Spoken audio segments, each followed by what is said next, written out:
going on, guys? Back with part 2 of the long bed. I've been having a nightmare. Me and Axial, I swear, we just don't get along. I'm on my third motor, second ESC. I'm gonna find out my brand new Spectrum 2-channel receiver does not work right out of the package. I checked it on multiple ESCs. It's not getting any power, no lights. I can't find it. I thought maybe it was the ESC, the first one I had, that needed to be programmed, and I got that all jumbled up and messed up trying to program it. So I swapped it to this little simple unit. Still couldn't get nothing. So I plugged it in a different car and it worked just fine. So another $40 wasted. Thanks, Horizon. Do better, please. You want to run the industry, you need to take care of it. But that's all I'm going to say about that. So I've got it in here. I stole the receiver out of my XV01 rally car since it is out of commission at the moment. Anyway, same receiver, works fine. We've got a Holmes Hobby Torque Master Expert. I don't even know. I think this was one that I had that's a little too hot, a little too fast. So we'll see how this goes. But got it in there. I got everything kind of dialed in. It's working. Other than my Spectrum radio, this click wheel is starting to act up on me. It's like a air conditioner knob in a 99 to 04 Chevy. You try to turn the temperature up and it goes up 2 and down 5. This is doing that wonderful nonsense. So yeah, yay Spectrum again. Yeah, I got everything in. This has the Holmes Hobby servo. I'm not sure which one. I think it's he told me it was a 422 or something. It says 444 on it, but I don't know. It works. So I'm trying to fill this thing out. First video we did some changes to the rear cantilever. Got that working better. I think the shocks are still going to be too soft, and I'm not sure about these front shocks. So he put on some scale shocks, and that's pretty well bottomed out. They are grease filled. They have very little spring to them. So we may swap out for some more traditional coilover type shocks because it is 4-link. It's hard to get the same performance with a scale shock on a 4-link truck. Just doesn't work. My TF2, it's been 4-linked. I'm running SCX10 shocks, the first kind. Been running those forever. I put on some fancy shocks. They just leaked out. The thing was floppy and terrible. So I went back to the old plastic ones that worked very well. So we're going to give it a try. It's about to storm right now, so not sure how much driving we'll get in, but take it for a quick test run, get the body mounted up. I did do some work here. The body, because they added the back wall in, it is a little tight. So I sanded down these rear mounts so it's not warping out the rocker panel. We'll see how that looks. We may have to do the same thing on the fronts, take these grub screws out and narrow it up a little bit. Actually, I think I'm going to go ahead and do that now because it did look kind of funky with the body like it was. So I'm just going to, I've sanded these back flush with the tray. I'm going to do the same thing with the fronts real quick and bolt it up. We'll see what we get. I don't know, this is a little 40 amp ESC, not the best stuff, but it should get the job done. I've run 3 cells on them all the time. This is a 3000 milliamp 45C Helios, my standard size I usually run. I like this battery tray being up front and horizontal. He has the hood taped shut, so I think we'll undo that so we can just take the battery off in and out the hood. Be pretty handy for out at an event, so I don't have to pull the whole body off and deal with screws. But I'm going to trim those up and mount this thing up. All right, we're having some fitment issues over here. The ESC, I'm guessing, is a little too tall. I'll have to look at some different options. I may swap out to another one that's a little bit shorter. But did the job. I just gotta clean this side up a little bit, get the body a little bit lower. So big concern I'm having is turning radius up front. You can see it is not sitting very good at all. This front suspension does not feel good at all. That back is way too soft. We'll give it a shot, but yeah, I'm touching up here already without even driving. This corner is bad. So let me do some looking here. All right, so I put these on. I'm trying to go a little bit smaller tire. I'm not sure what brand these are. I love this tire mold combo. These are not RC four-wheel drive. They've got a different finish. These tires, super lightweight, super good feeling foams, but the offset's not right. And I see why they did it now, because axial axles have a longer shaft sticking out. I can't even get these down all the way on these wheels. It's kind of inconvenient.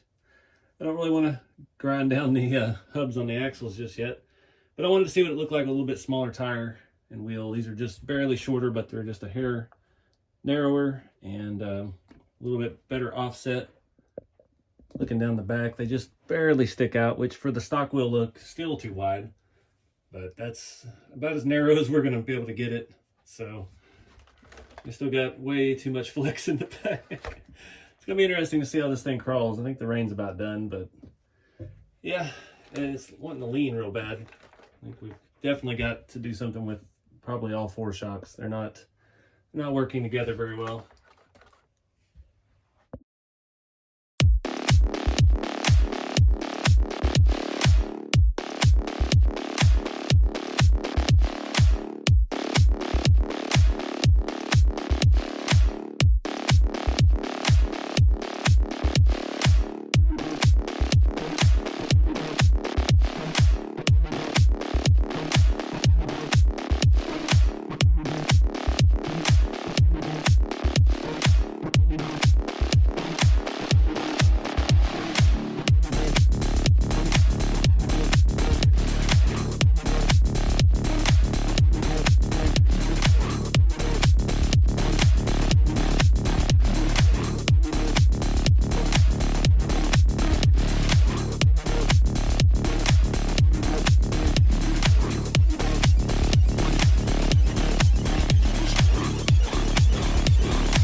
All right, guys, I think we're ready to run it.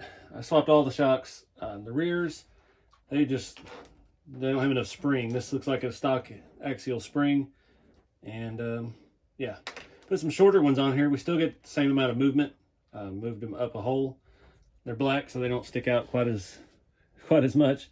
Fronts are just the K10 shocks. I've got them cranked a little bit, put some heavy oil in them, and we'll see how it works.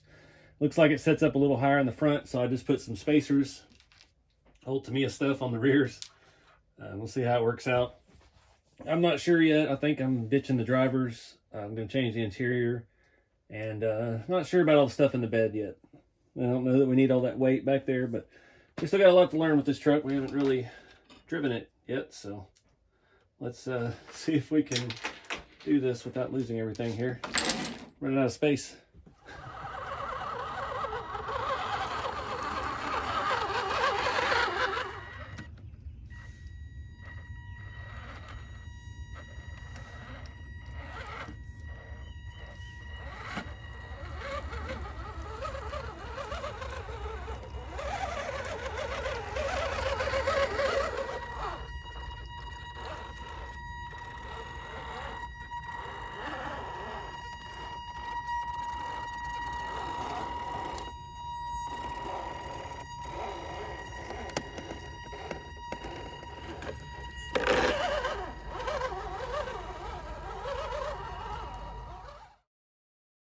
All right, so it's running. I'm still getting a little bit of a lean to the passenger side, and it may just be just due to weight, mainly. I've got the battery sets off to that side.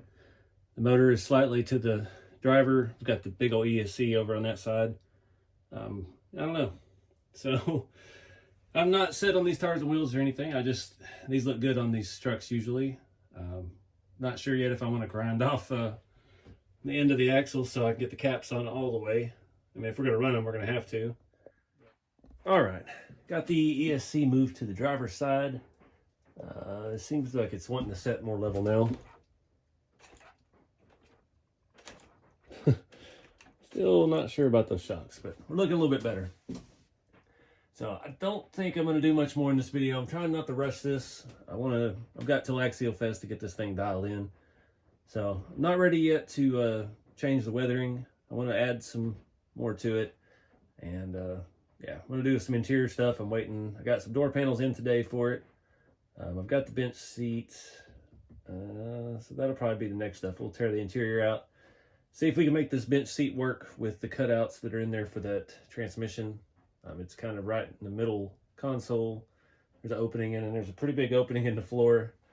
So we may try to hide some of that with carpet too. So yeah, it's working better. I'm always anxious with axial stuff because I've not had good luck with it. But I mean, this is already a built truck, so it should be good to go. I do need to put a ball on the trailer hitch. Could probably do that real quick. All right, found one off of another hitch. That'll work. Gotta have that with the old style bumper. Looks too good. Let me move some of this mess out the way. I hate that I ran out of the gel servo tape a while back, and I've been using the just the regular foam stuff, and God, I forgot how bad it was. It is no good, so I guess it's okay to hold this up by the bumper. Bumper's only attached to the body, and it's 3D printed. Oh, there's our body. Didn't put any body pins in the back. Forgot about that. It's a miracle this thing's held together as much as I've had it off and on, because it is heavy. There we go. All right, back to tightening here.